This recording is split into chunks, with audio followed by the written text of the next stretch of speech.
večer. Dobro večer. Treba mi Saša Popović. Treba i meni. Stvarno? Ko je taj? Ovdje je jedan dečko iz Prlice. Nije Saša Popović tu. A može jedna pesma da se čuje? Može, brate. Ajde, od Mileta Kitića, Kockar.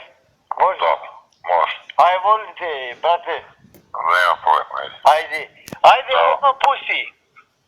Za jedno 10 minuta, ne možeš pre. A što ne može pre? Pa ima redosled. Dobro, važi, ajde. Ajde. Važi, čao. Pozdrav.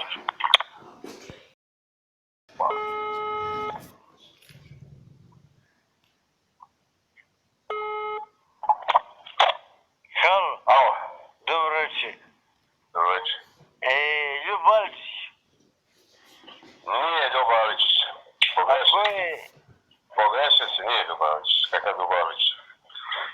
Greška. A ko je to? Greška je, nije Ljubalić. A ko je njegov broj? Ne znam, stvarno ne bi znao da ti kažem. Zove svoju produkciju sutra. Sutra zove Grand produkciju. A može s prvom kišom? Ćao.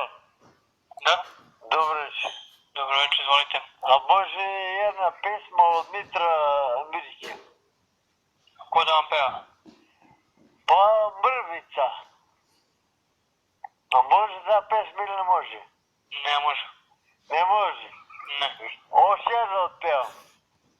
Ne morate, prijetno. Dobro, ajde, mojte usput.